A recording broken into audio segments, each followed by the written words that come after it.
Bienvenidos a Entérate, un espacio de difusión de las actividades institucionales, académicas y de actualización del Tribunal Electoral del Poder Judicial de la Federación.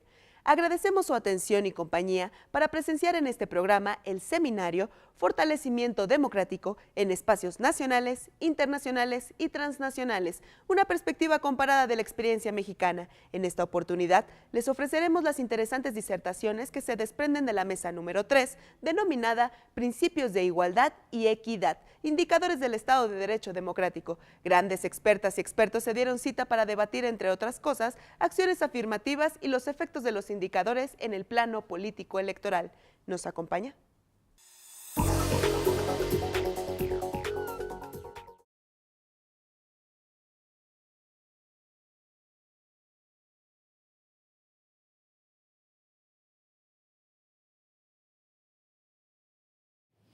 Solo en la participación parlamentaria, que es una de las que están más altas, ¿no? Entonces, estos son el tipo de medidas sobre las cuales tenemos que acelerar, ¿no? Y lo otro que decía es que definitivamente el principio de igualdad y la CEDAW tiene un carácter supremo y de obligatorio cumplimiento para los países. México ha cumplido con este último compromiso y un avance importantísimo fue la reforma constitucional del 2011, que establece los convenios de derechos humanos al mayor rango, ¿no? En materia de participación política hay muchos tipos de medidas de acción positiva o afirmativas, desde las becas que se dieron para las niñas al inicio del programa Oportunidades, que permitió igualar muy rápido la presencia de niñas en las escuelas, o las becas que se da para que las mujeres embarazadas no dejen la universidad o no dejen las escuelas, o créditos, sistemas de crédito de titulación de tierras que permitan disminuir las brechas. Las más conocidas en materia de participación política son las llamadas cuotas o cupos, ¿no? El primer país fue Argentina en tener una ley de cupos en este sentido, ¿no?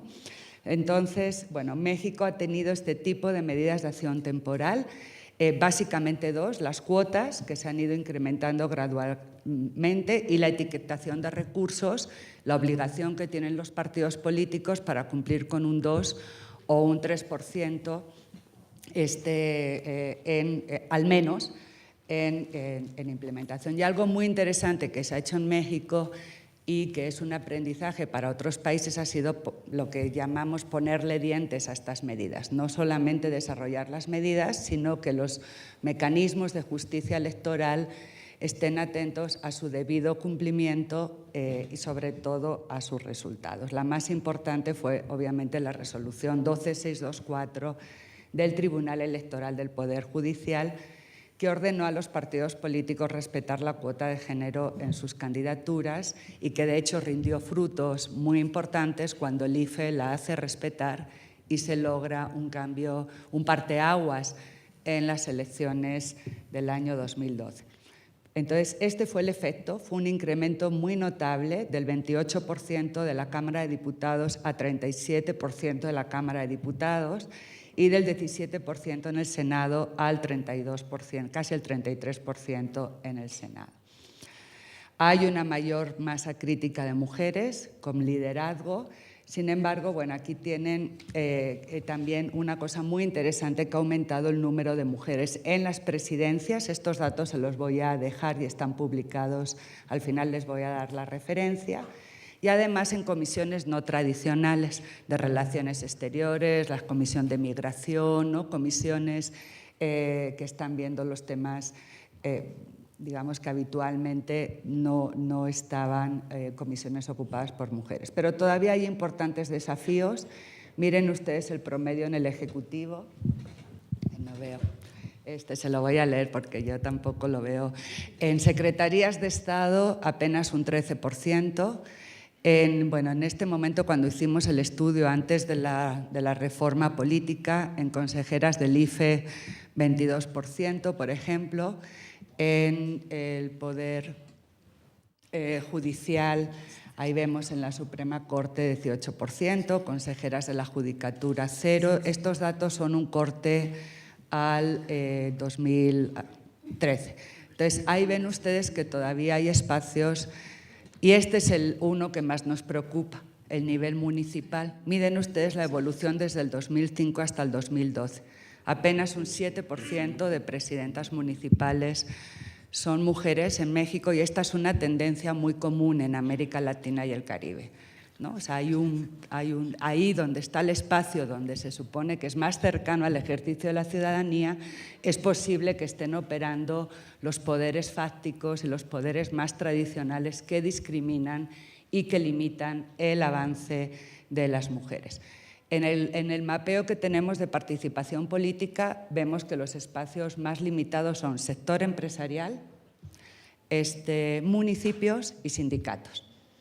Ninguno de estos tres sectores supera el 10% en los puestos de alta dirección, pero cualquier espacio que veamos, de los que les he mostrado, ninguno llega a la paridad. O sea, no podemos decir que tengamos una institución pública o privada.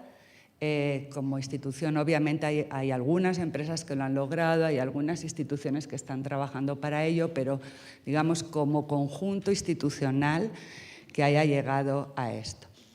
Sin embargo, aquí tenemos el comparativo que hemos visto en los municipios, que todavía es muy pequeño y sí una preocupación, y esperamos que la ley de partidos lo retome, es que la reciente paridad que ha sido aprobada en la reforma constitucional es solo para puestos vinculados a elección popular para el Parlamento, ¿no? Ya sea el Congreso Nacional o los congresos estatales. Es decir, no toca este déficit de participación que vemos en el poder local.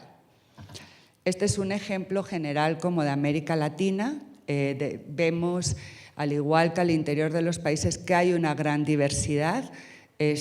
Muy abajo tenemos a Panamá, a Brasil y a Uruguay. Llama la atención incluso los países que tienen, esperamos que con las elecciones que va a tener Brasil y Uruguay y Panamá en este año, esta tendencia cambie. Pero vemos que hay desde países que ya se acercan mucho a la paridad hasta países que todavía tienen una tendencia histórica muy baja, ¿no? Pero, de todas maneras, América Latina es la región, como región, que en materia parlamentaria, que es el indicador que miramos en Naciones Unidas en el Objetivo de Desarrollo Milenio 3, tiene un porcentaje más alto. Estamos en un 25% de participación de mujeres en los parlamentos, es el promedio regional más alto. Chile no considera, porque todavía no ha tomado posesión, las últimas elecciones, ¿no? También es mayor a ese porcentaje, pero como todavía no ha tomado posesión, el nuevo gobierno no considera el resultado.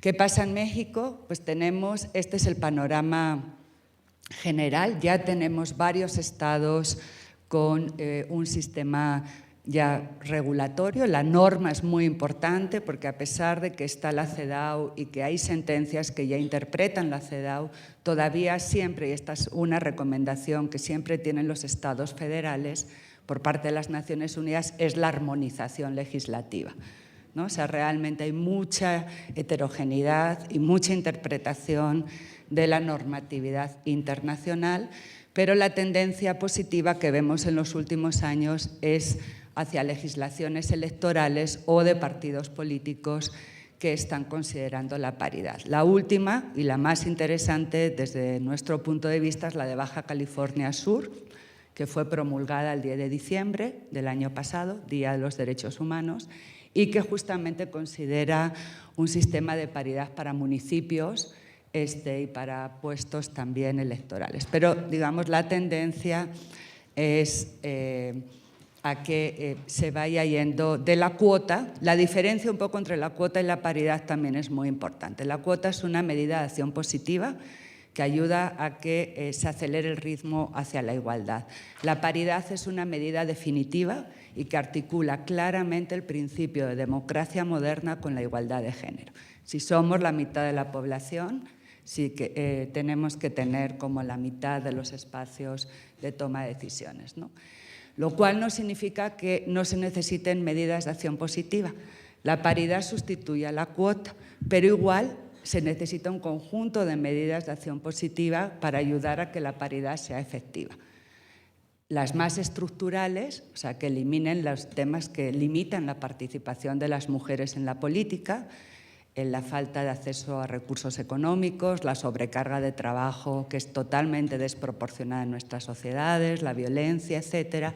Medidas más concretas como los porcentajes de los partidos políticos para capacitación, etcétera, ¿no? Entonces, paridad, esa es la apuesta, pero definitivamente se va a seguir requiriendo todavía, con este marco, con este análisis de situación que tenemos, medidas de acción positiva. Esto es muy positivo como tendencia.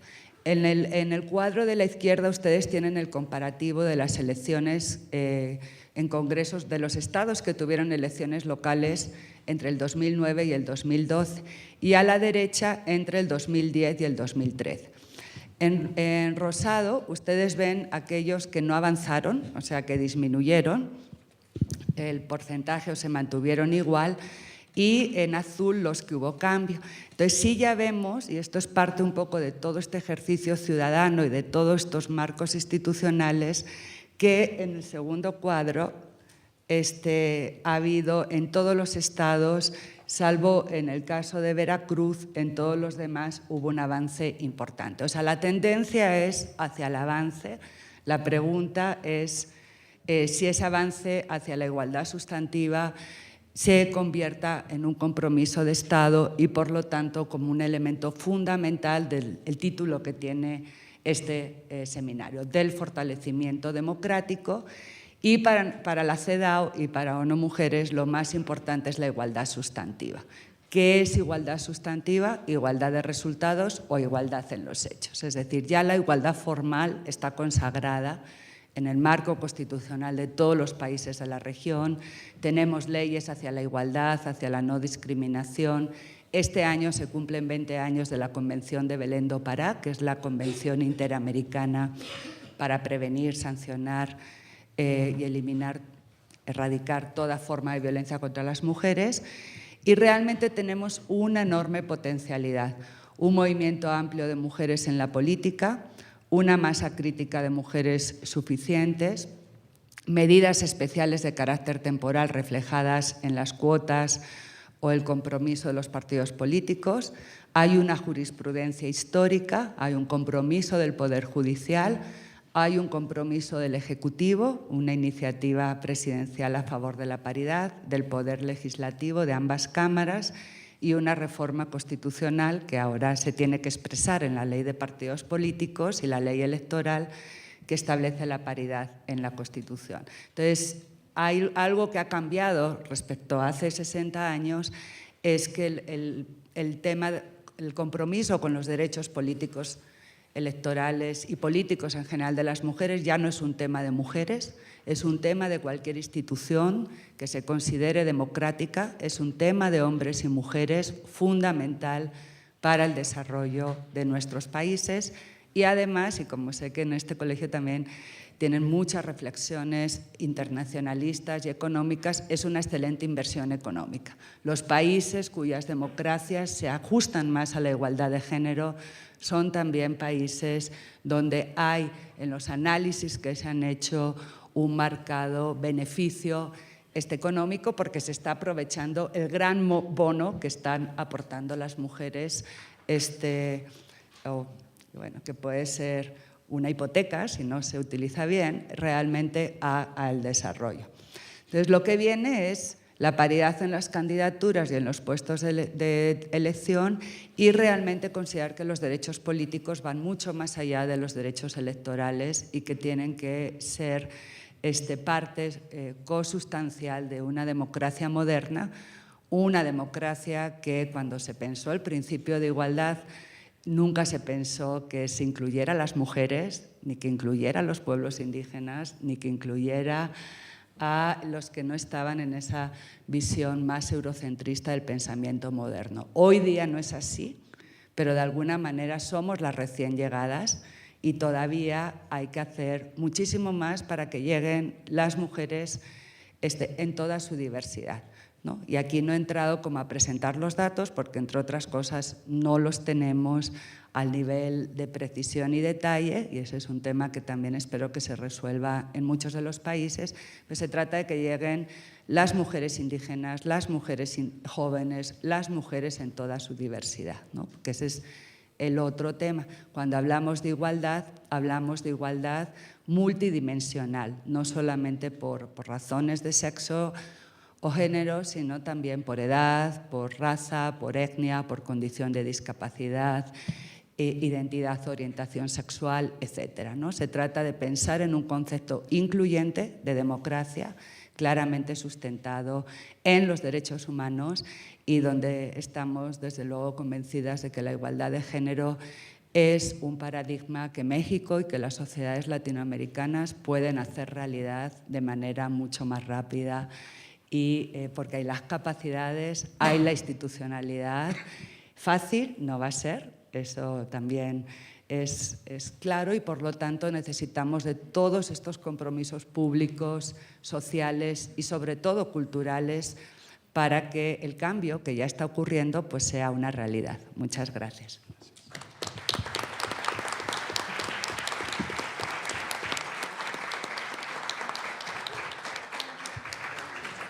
Muchas gracias, Ana, por poner de entrada sobre la mesa ese tema muy complejo de la calidad de la ciudadanía y de la participación de lo que podríamos llamar como minorías o grupos que han sido excluidos tradicionalmente de la participación política. Es alentador ver que las medidas afirmativas que se han tomado parecen estar surtiendo efectos, pero al mismo tiempo el desafío que tenemos, el reto, sigue siendo inmenso para llegar a esa paridad en la participación política.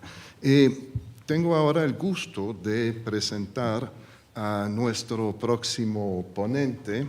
Nuestro próximo ponente es Dong Nguyen, que es licenciado en Ciencias Políticas por la Universidad de Lausanne, es maestro en Sociología por la Sorbona y es doctor también en Sociología Económica por la Escuela de Altos Estudios en Ciencias Sociales de París. Dong es una persona muy conocida aquí en México porque ha acompañado desde las funciones que ocupaba en organismos internacionales, ha acompañado de manera constante el proceso de cambio democrático en el campo electoral en el país. De 1988 a 1990 fue jefe de la Unidad de Desarrollo Social de la CEPAL aquí en México.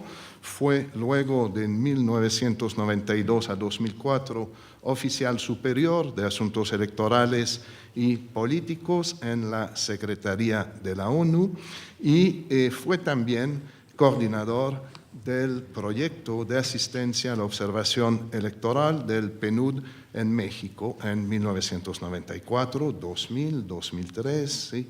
Durante el periodo 2004-2011. Sin más, cedo la palabra a Dong. Gracias, señor moderador.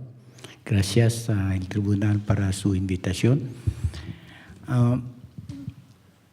Como usted ha notado, yo no tengo realmente un título de mi presentación.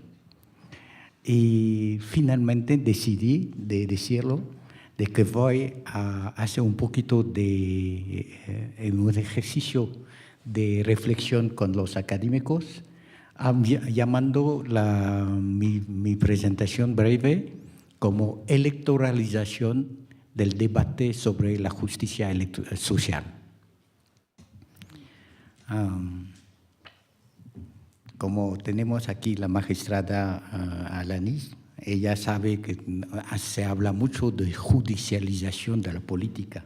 Ahora el señor expresidente del Consejo Electoral, me permite de entrar en su campo para hablar de electoralización, ¿no?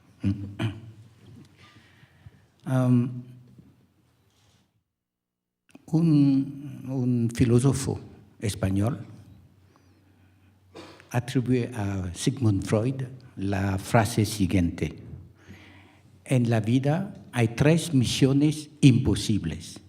La primera es de curar, la segunda, educar, y la tercera, gobernar. ¿Por qué? Porque finalmente para curar, para educar y para gobernar se necesita la cooperación total y la conciencia cívica de cada sujeto que van a la escuela o que van al hospital o que son finalmente sujetos iguales y libres. Y los políticos saben que es lo más difícil. Lo más difícil es de gobernar a los seres humanos iguales y libres. Que un sistema que reconoce un valor positivo al carácter absolutamente ingobernable de la sociedad. Decirlo es de entrar en la segunda parte de mi presentación, es el diagnóstico que tenemos sobre la situación social. Cuando hablamos de sistema democrático, sabemos que la dinámica, y ya la coordinadora de la ONU Women ya lo dijo, es la dinámica de la igualdad. La dinámica de la democracia es la igualdad no únicamente política, pero la igualdad también social. Y aprovechando que celebramos este año los 70 años aniversario de la creación de la Organización Internacional del Trabajo, quiero leerlo un artículo que tiene toda su actualidad. Todos los seres humanos, sin distinción de raza, credo o sexo, tienen el derecho de perseguir su bienestar material y su desarrollo espiritual en condiciones de libertad y dignidad, de seguridad económica y de igualdad de oportunidades. Si usted analiza ahora la situación social en América Latina, pero en el mundo, la opinión unánime es que vivimos en sociedades desiguales y a niveles diferentes discriminatorios. Este es el diagnóstico, yo diría, que se puede encontrar más reciente en la librería del colegio, o el PNUD de 2010 y la OEA, el análisis sobre nuestra democracia. Todo este es absolutamente, yo diría, confirmados. No voy a repetir las cifras sobre la pobreza en México o la pobreza en Brasil o la desigualdad en otros países a partir de los Estados Unidos como en Europa. No es mi propósito. Mi propósito es de decir cuál es la interpretación que tenemos de esta situación de desigualdad.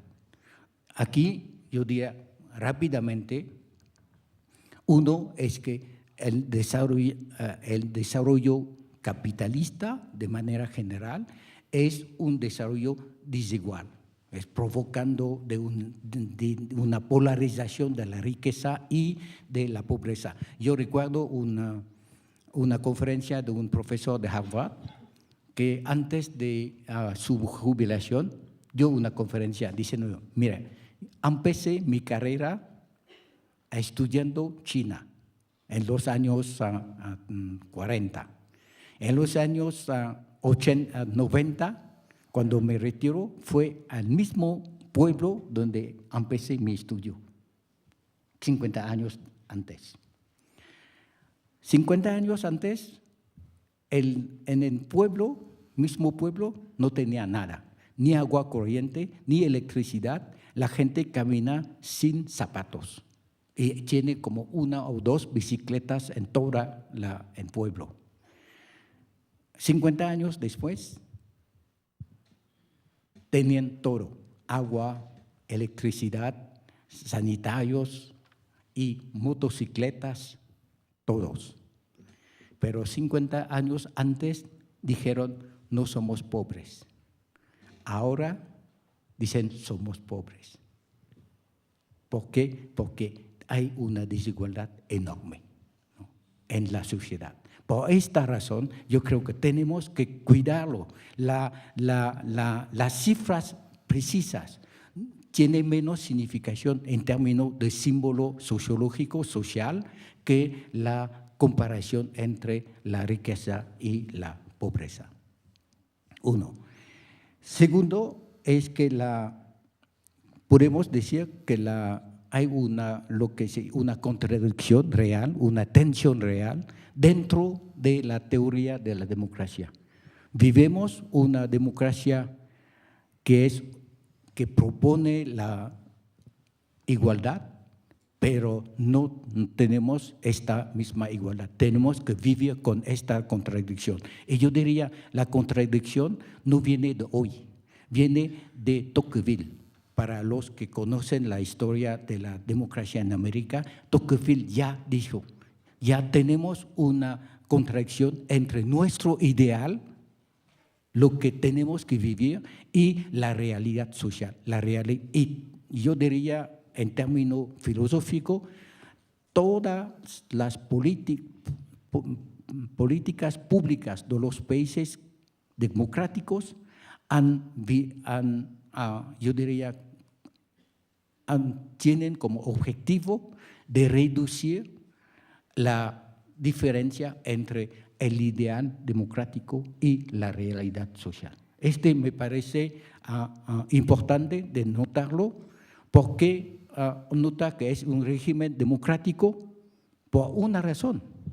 Es que en un régimen monárquico o un régimen ahora yo diría, muy autoritarismo, o en Sudáfrica antes de 94, nadie va a hablar de desigualdad, porque la desigualdad es parte de la estructura. Cuando empezamos a hablar de desigualdad, es que tenemos un punto común. ¿Y cuál es este punto común? Es la comunidad política donde vivimos. Y luego, la última explicación, es que tenemos una democracia de electores y tenemos que construir una democracia de ciudadanos.